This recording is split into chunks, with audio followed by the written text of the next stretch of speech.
Okay, I think we're ready to start. So, hello everybody, good afternoon. And my name's Robert Bernier, and as you can see, I'm from a company called Percona. And what I'm going to do here is we're going to spend the next little while talking about logical replication and creating active-active clusters. So before I carry on, what I'm going to try to do, I was doing rehearsals yesterday, and I realized there's a lot that I want to say, and I'm missing a lot of slides with nice pictures that would be very helpful. So I'm going to try to make this nice and easy because if you're like me, in the afternoons, my head starts slowing down, and I like words not exceeding 2 syllables. Keep it simple. So let me ask you right now, in your own opinion, on a scale of 1 to 5, how many people have experience of Postgres, say, greater than 3? Yeah, if 3 is pretty good, you're starting to approach expert, you're not quite, it's more than that. There's people who are beginning, and then there's people who are experienced. So, 3. Everybody else, what do you guys think? So, not interested, technical? 2? Okay. So that tells me what I'm going to try to do is, as I go through the slides, go through some of the basics behind what I'm going to explain. Because with this thing, it's easy to make assumptions, to be expedient, and talk about other concepts. So, active-active replication. The ability to have 2 or more servers interact with each other, so when it has an update, an exchange, and a deletion, it propagates that to the other side, and when that server has a propagation of a DML operation, it shares it on the other side.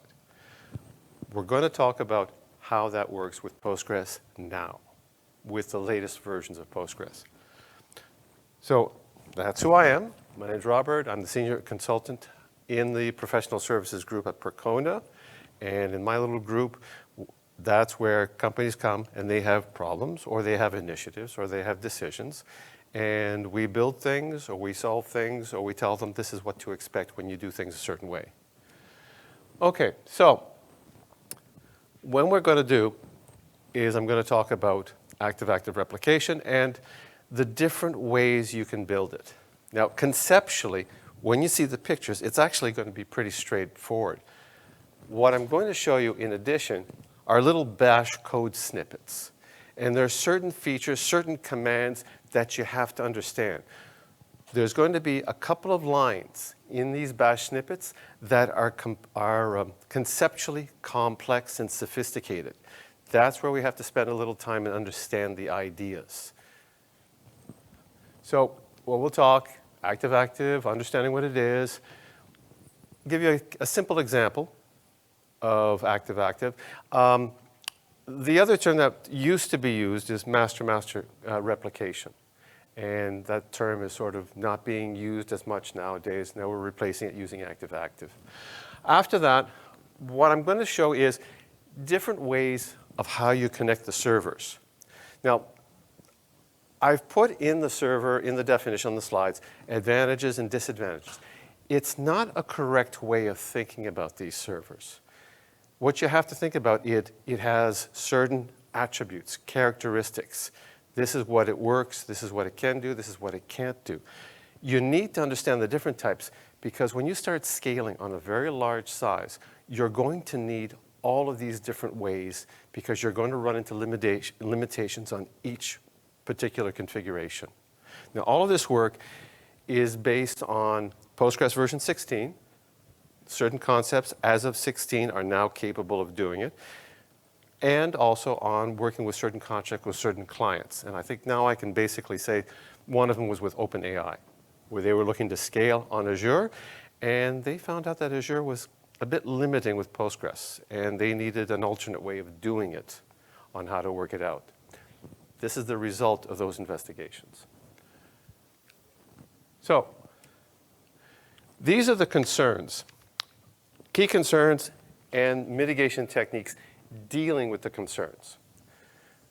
So if you've had any experience working with active-active or master-master, one of the problems is, first one, DML conflicts, reconciling differences of data.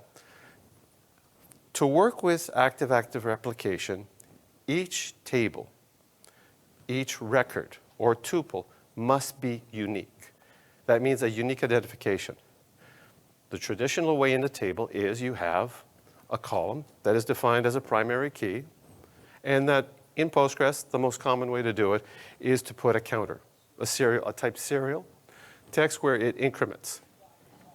The problem with that is if you start at 1 at both tables, they are both going to increment the same way, and at some point, you're going to have an identification number that's going to be replicated over to here, and it's not going to be put in because there's a conflict, which means conflict resolution.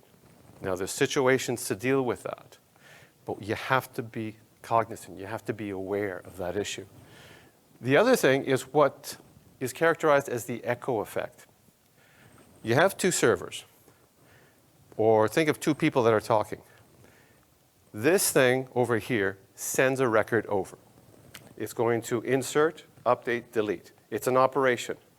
Well, this server on this side has to send off anything that changes on its side and send it back. That's an echo. If the first node sends an instruction, an operation, this one can very well send it back. And then it bounces back and forth. Echo. Back and forth, back and forth. You have a race condition. You have to deal with that. There are ways that can be dealt with. We're going to look at really a nice little technique that was incorporated into the system. Now, in Postgres, the community, whenever they introduce a concept, a new idea, they're not inventing something out of nothing. A lot of what Postgres incorporates is based on existing ideas, algorithms, and thoughts. They're not necessarily well known, but it's a starting point where people have their discussions and say, okay, let's use it, let's not use it, or let's try a variation of it. Now, what we're going to see here is common sense and mitigation techniques, maintaining consistent table definitions. Okay, you have two tables, you have unique records, you also have constraints. What happens when one table has a unique constraint that doesn't exist on the other one? Maybe it'll have an effect. For example, if you're saying constraint, allow only even numbers to be added or manipulated, and your other node sends off exactly that value, it's going to be stalled. It's going to hold it. Typically in Postgres, any conflict will stop the DML operation for everything. It'll just queue. It'll stack up. The write-ahead log will just stay there on the originating server and build and build. It'll just stay there. It will not break anything. As soon as you've resolved that conflict, it'll go through like a fire hose. It will continue replication.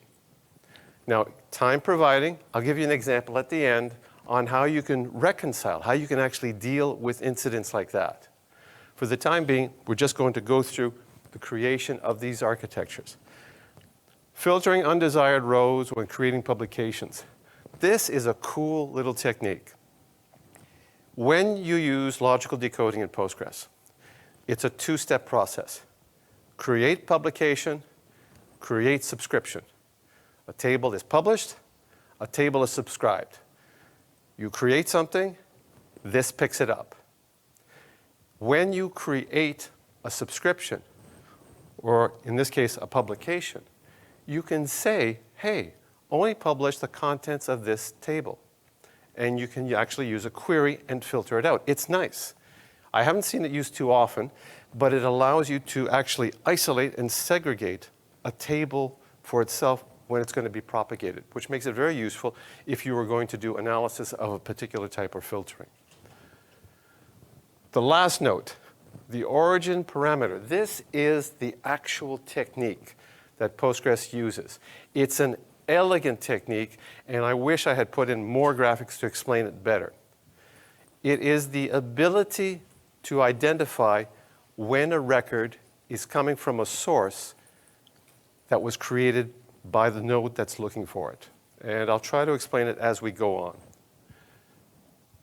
Okay, so here's a little scenario. We're going to create a two-node example, and this is really redundant. It's not necessary, but I'd like to encourage people to remember, when you create a production system, avoid using the super user to actually process your data.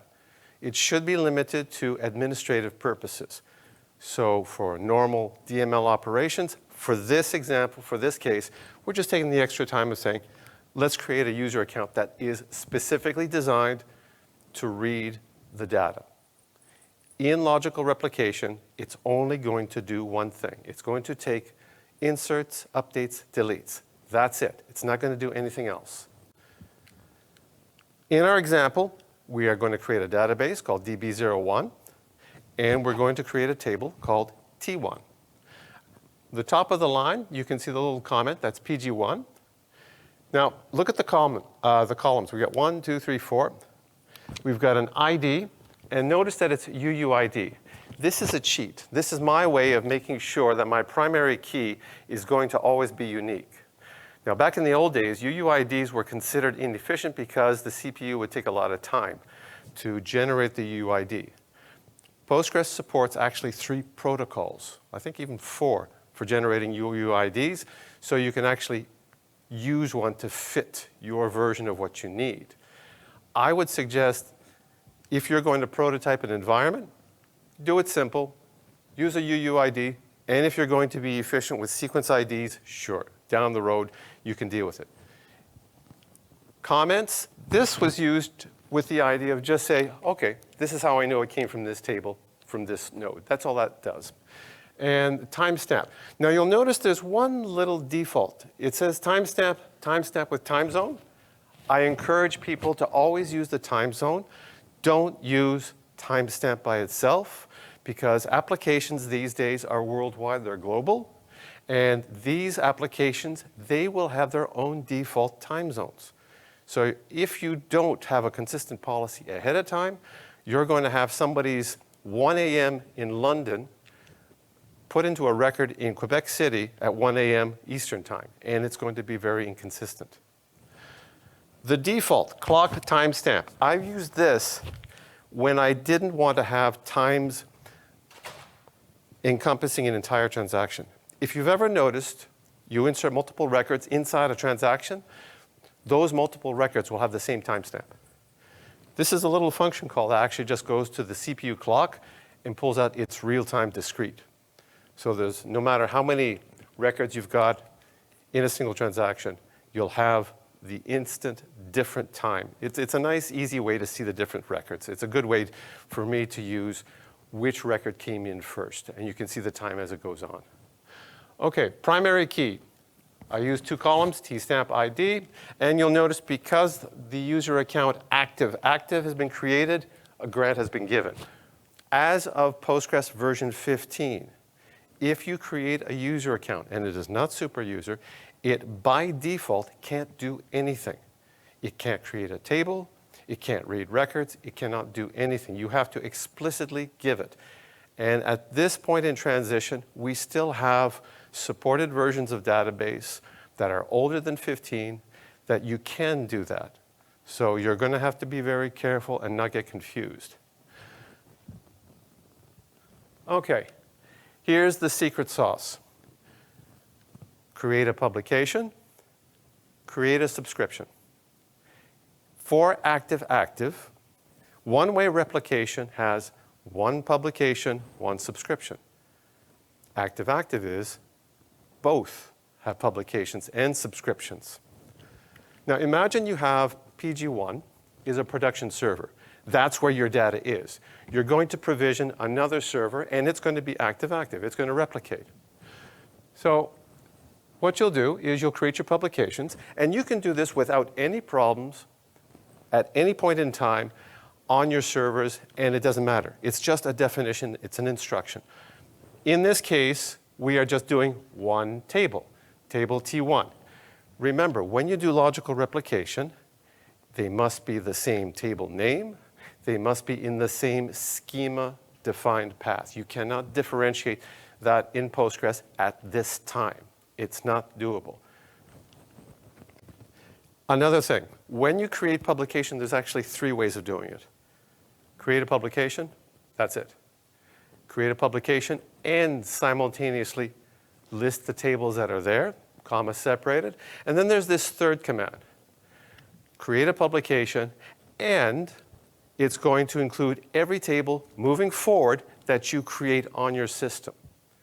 I'm going to suggest respectfully you don't use the third method. If you use the third method, the problem is consistency. If you have an active-active system, it's going to instantly try to replicate to a table that may not exist already. Now, that may not be a bad thing because all it's going to do is stall your replication. If that's not an issue, you're fine.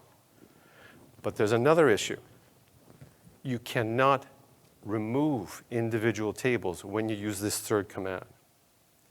You can only do it when you use this command, when you explicitly list tables as a group or one at a time.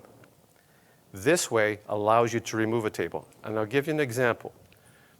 Is everybody familiar with PostgIS? You've heard of the extension? PostgIS has its own tables. Citus has its own tables. You use this, it's going to include all of it. If you're going to logically replicate to a different version or different system, it's going to try to update those system catalogs. You can't do that because you're going to have problems, so you avoid that. Now, it's not as hard as it sounds, because when you do create publication, you can actually script this. And what I like doing is, as you can see, I've been using bashisms. I use that virtually all the time. Everybody's familiar with PSQL? Is everybody familiar with that little command called gexecute in PSQL? You ever heard of it? It's a \GEXEC. Look it up in the man page. There's a nice little example in the documentation. And what it does is it will take the command previous that you generated, and there's an example. For example, suppose you create a query that actually lists out the command that if you were to copy and paste would say create a table and add an index to it. Read the documentation and you'd see this little example with a few lines. You could populate in a publication several hundred tables just with 3 lines of command, because you could compose a query that says lists all the tables and, oh, by the way, add them to the publication. And when you do that in PSQL, it works great. Gexecute. OK, so creating the publications are pretty trivial. Now you come to the point of create subscription on your 2 nodes. So when you create the subscription, you're going to do it first on PG1, because you're going to pull from PG2, which, by the way, has no records. Look at the connections. Create subscription. Now, there's many, many parameters in create subscription, and it changes. As of version 16, you're going to see more and more details. Create subscription exists in older version of Postgres, but it lacks the last line. Origin equals whatever. That only starts existing in version 16. That's why we're only talking about active-active as of version 16. That is the secret sauce. That is what makes it possible. So we're going to connect, list the port, DB name, et cetera, et cetera. Now, you notice that I didn't use the password. In this particular example, all you have to do is just use pgpass. You create a pgpass file, you follow the protocol of changing the ownership, and as per the method, you outline the source, the database, the host, and the password, and it'll read that normally. That's part of the libpq protocol. The username, active-active, password is active. In this case, we're using that. Again, we don't necessarily have to have that password, but we're here for just documentation purposes. Publication P2, copy data equals false. Now, by default, copy data is true. We don't want to take the effort of copying data from PG2. This is just for documentation purposes. If you were really provisioning PG2, there wouldn't be any data to copy over anyways. Now we talk about origin. Here's where the concept comes in. This is what you have to memorize. You have 2 nodes, PG1, PG2. PG1 issues a DML operation. That DML operation is subscribed by PG2. It goes over to PG2. Now, it's going to echo it is pulled back to PG1 because of the subscription that you've declared on PG1. When you say origin equals none, there's a little tag that's been added to that DML record. That tag identifies the host that it came from. Right now, in version 16, in version 17, there's only two choices, none or all. At some point in the future, it's going to give you the ability to add names and strings. None means anything that came from you, you do not pull back. All means bring everything back. It's that simple. Understand the concept, and that's it. That's all you have to understand. That is the essence of this talk. And then now we can talk about the different conditions and architectural shapes, which is actually a little more mechanical, a little more straightforward. On the bottom, you'll notice copy data is true. I would suggest that you use this approach. You're provisioning PG1, you're provisioning a second node PG2. PG2 is going to copy all the data from PG1. The underlying assumption is PG2 is not in service yet. There's no interaction. So let it copy over, and then when it's done, it'll finish, and it's ready automatically, and you can start interacting. And this system is good to go. So this is the example of a two-node. Keep in mind, a primary or unique record must be present on each tuple. Is everybody familiar with pgbench? Yes. OK. pgbench has 4 tables.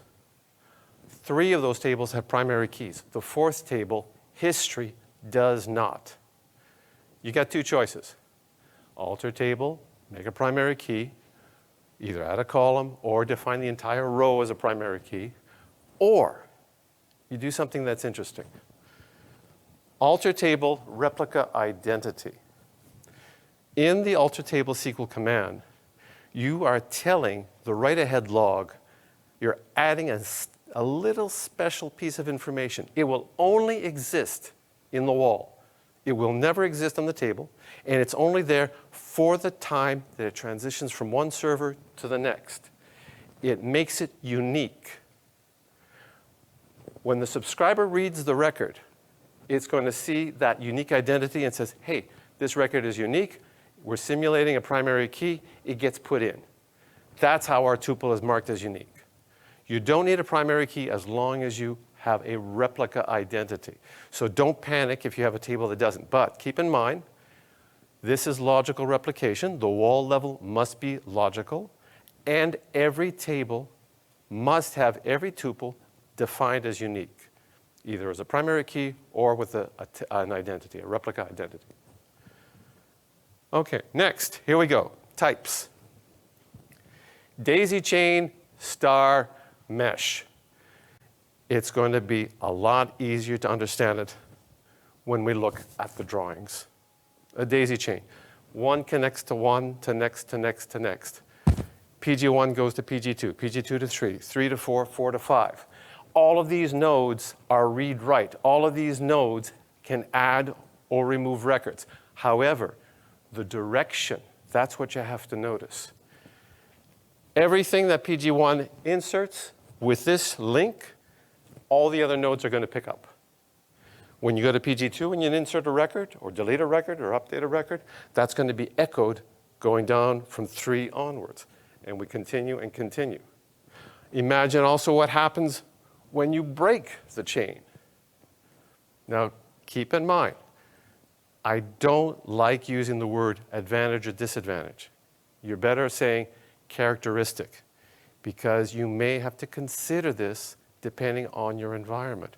If you have 2 regions, you may not have the bandwidth. You may not want to tolerate the latency of having multiple nodes communicating with each other across a vast distance. Better to use one single path. That's a daisy chain. All right, here's the SQL. A little bashism. Notice the loop, 1, 2, 3, 4, 5. Now, this is just being redundant. We're connecting in the server, dropping a publication if it's there. The reason I put it in here is just for redundancy. It makes it easier when you're building up your script. You're trying to figure out what you're doing. So, all right, rebuild it, drop it, add it in, put it back in again. Again, notice our table, ID is UUID. It's just a convenience method for me for proving this, but it does highlight the principle. Every tuple must be unique. You must not have conflicts between the nodes. Now, we have a client. They used an extension called PGLogical. Has anybody here not heard of that extension? Just raise your hand if you haven't heard. When cloud providers started offering Postgres on their clouds, at the time, the internal built-in logical replication wasn't as sophisticated as it is now, and they used an extension called PGLogical. PGLogical was created by a company called Second Quadrant. The person in charge of the company, who ran the company, his name was Simon Riggs, and he came with a very, very inspiring model. The code base eventually was taken from the PGLogical, and put into the base code of Postgres. PGLogical was created for 9.5 and was backported to 9.4. So when the vendors started using logical replication, they used PGLogical. Now, the principles are the same, but the write-up and establishing the definitions are all crazy different. So for that reason, we're staying away. But just so that you know, because when you go on the cloud provider, you will see the PGLogical extension is available. As long as you have 16 or greater, you don't need it. Okay, so from here, created the table. Again, we fixed the permissions, and then we create the publication. And we're cycling for all of the servers. Now, in this point here, we're now creating the subscription, and look at the loop. As per our daisy chain, we're not including the first one. So we have the 2, 3, 4, 5. Notice in this example, with. You don't have to be specific. I have placed origin equals any just for documentation purposes. By default, if you didn't have it there, that's what it'd be. It would still be any. Copy data, by default, would be true. Here I've just said false. But the last part, slot name, pay attention to that one. When you start creating complex architectures, you're going to query your database and find out which servers connect to who. The easiest way is to come up with a naming scheme to define your servers. This bashism used a simple format. All the host names were called PG1, 2, 3, and those were assigned inside the slots with that name. So it was easy to figure out which one's which. You may not have the same ease. I have seen infrastructures where people used function calls that generated unique slot IDs. It guaranteed no collisions, but it meant that it was a little more difficult identifying where the slots were coming from. So if you read a slot and you're seeing that it's not active, well, okay, it's not active, but who's not active? You don't know. Okay, here, little sample. We're going to loop, 1 to 5, insert 2 records. The objective is to see the results. And here we go. Starting with the top, PG1, again, think back to what that schema looked like, that little dot and connections. You can see what it looks like here. It just adds and adds and adds. So now you can imagine what it looks like when it's going to be cut. All right, that is our first architecture. As I said, once you understand the basics, the origin equals, once you understand the principle of publication and subscription, all of this is just applied common sense. From here on in, I'm just telling you what you already know. This is about just reviewing and acknowledging what you should be able to understand. Next, a star typology. PG1 is going to logically replicate to all of the nodes, but all of the nodes are independent. Again, they're all read-write. In this case, adding anything to any of the other nodes will not be shared with anybody else. If I put records in PG5, it's going to stay in PG5. It will not be replicated to anything else, including PG1. That's our star. Here's how we do it. Again, what's nice about the slide is this is simple logic. Take this, put it to the side, and that gives you your starting point, how you really want to simplify the creation of your environment. Now, when I was doing all this, if I can go on a segue, I used what's called operator OS containers. Everybody's heard of Docker. Docker is an application container. I used something called Incus, I-N-C-U-S.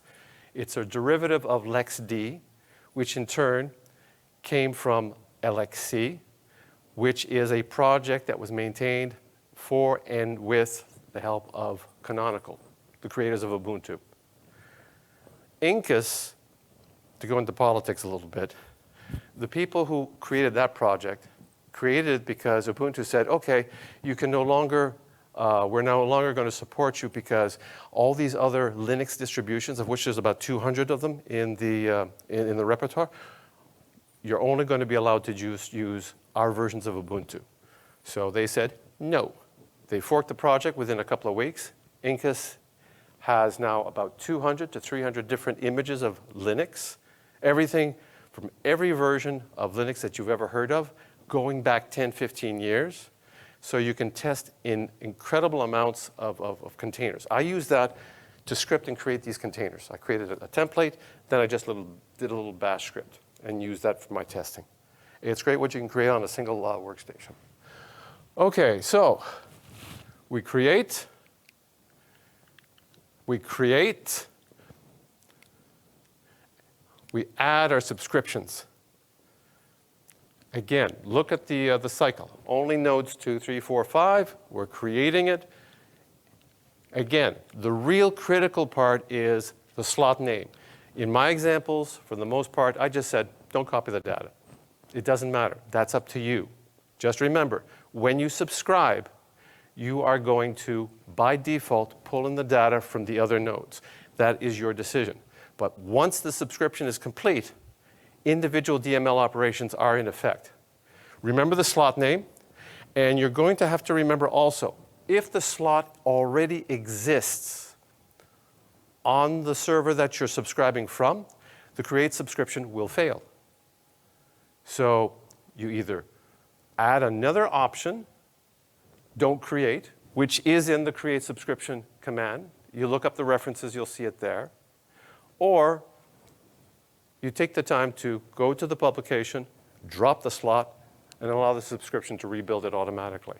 It's your choice. You just have to remember, if it fails, that could be one of the reasons. So you have to understand the diagnostics. Yes? So you excluded the origin? Yes. That would then apply to default origin, right, which is Any, yeah. Now remember, in this case, everything is coming by default only from PG1. And here's what it looks like. Now this is using a simple query that is looking at our connections. Remember, a subscription behaves for Postgres like a client application. You connect.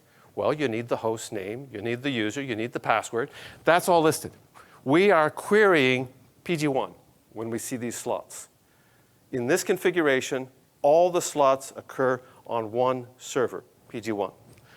Look at the last column, subscription slot name. That's the important one. That's going to tell you where your slot is coming from. And with another query, you can see if it's enabled, true or false. That will tell you if it's replicating successfully. If it isn't, you don't necessarily have to panic. It just means that your wall is being retained. It's not propagating.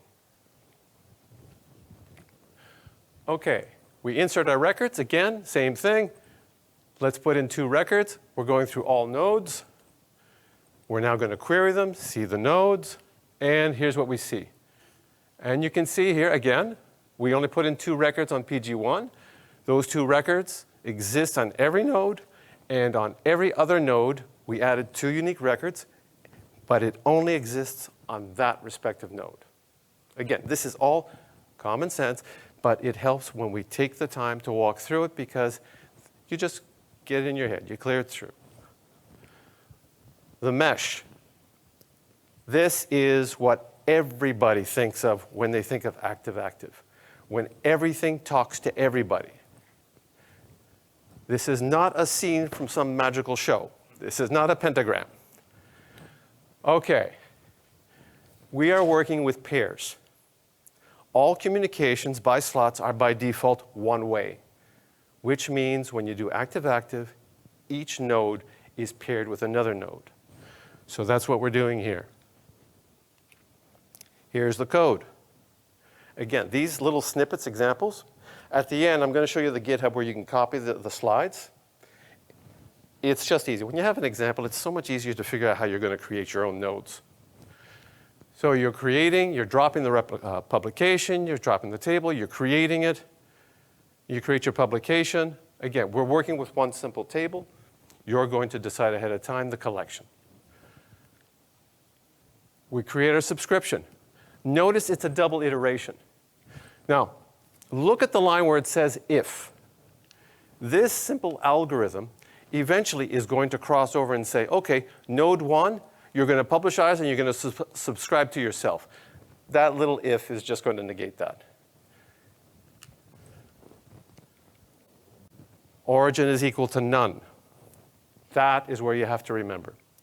And I'm going to suggest you're going to have to think about the copy data, because that's going to depend on your own environment. If you're building it out, that means at some point you're going to start with one node. But if you've got multiple nodes and you're starting right off the bat, you'll have to think about that, if you're going to copy it or not. Now, once you use origin equals node, think of this. I'm going to bring back the screen here. PG1 is going to receive nodes from everybody else. Well, PG2, it's going to get records from everybody else as well. So what happens if I use a PG5, insert the PG1, and PG5 sends records to PG2, and PG1 sends the same record to PG2? Origin equals none will fix that. It will cancel that. Yep. That's the elegance. That's really the cool part.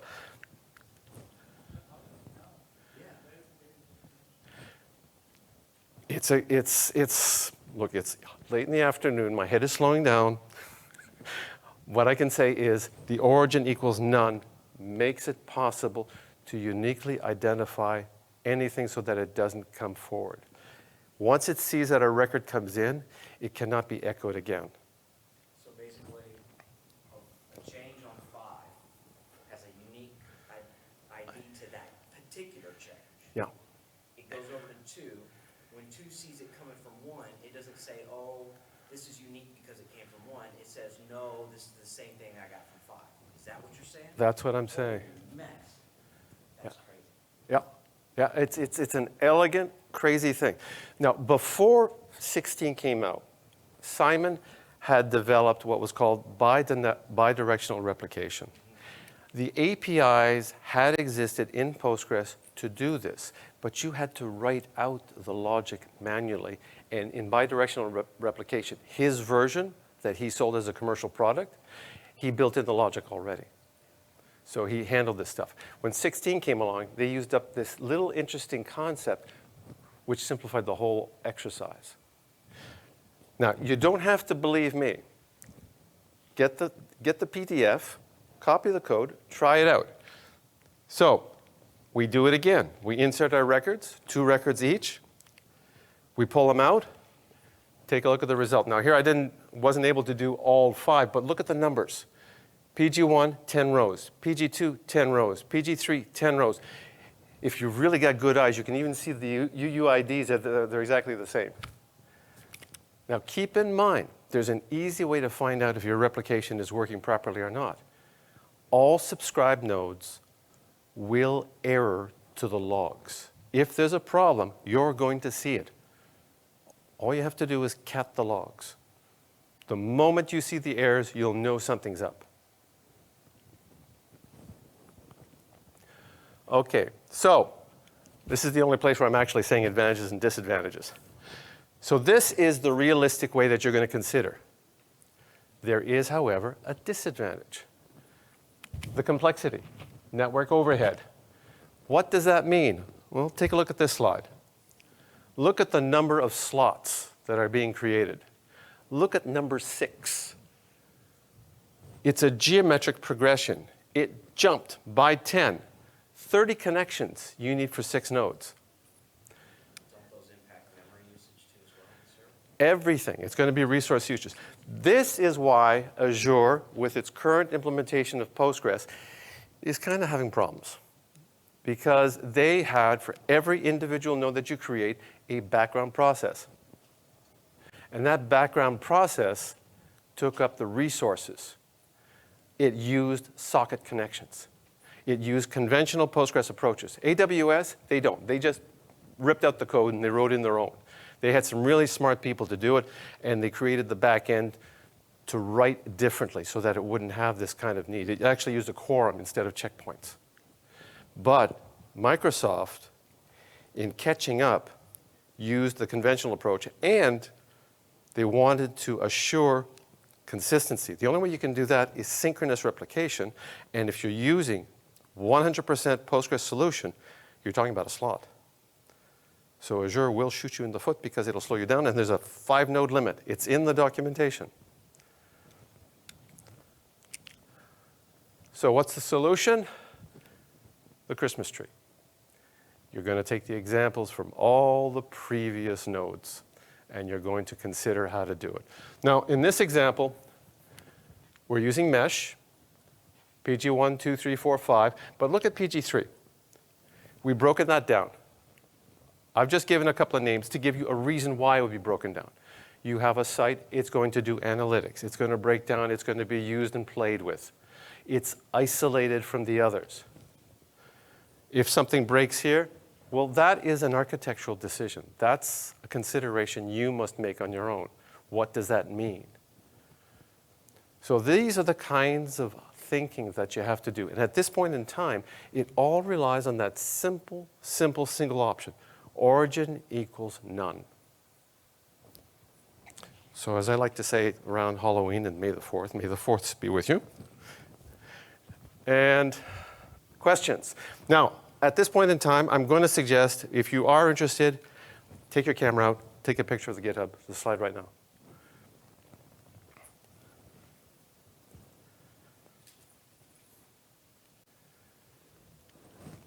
On the GitHub, I've got 3 talks there that you'll find. Today, tomorrow, Friday. They're all separate topics, but they're all documentation. Now, I have got, another 8 minutes or so. I can go very quickly through reconciliation. Do you want to see that when your system logical replication stops and it stalls? Yeah. Okay. Let's bring this out. And let's see. Oh, yeah, right here, here, here. No, I won't do that. It's going to make it worse. Okay. All right, so these are the rules. These are the outlines. Permission failures. Now, I didn't put this document on the GitHub. I think tonight I'll take the time and I'll put it up there. Permissions, row-level securities. We didn't cover row-level securities, and it's a very important concept, but it's not often talked about, where you can actually individually isolate rows on the same table and segregate it by permissions. Direct writes on the subscriber, complex typologies, et cetera, et cetera. Now, the examples are reasons why it can happen, why you're going to have failures. If you have the opportunity and you want to recreate what I've documented, try blocking it. Recreate these incidents because you're going to have to get familiar. One of the ways of finding out you have a problem is the Postgres log. That will save you. That you have to read constantly to see what happens. Okay, so here is our little example. We have a table called T1. We have our columns, 4 columns. We have a unique primary key, T-stamp and ID.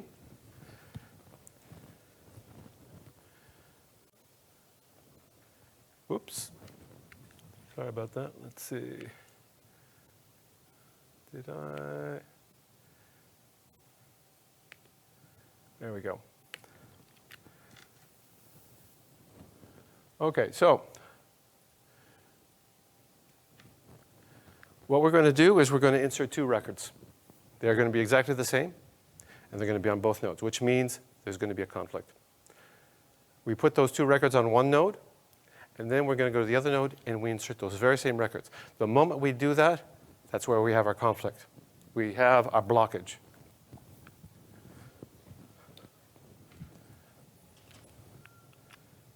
Now, one of the tables is going to show all 4 records. The other table will not.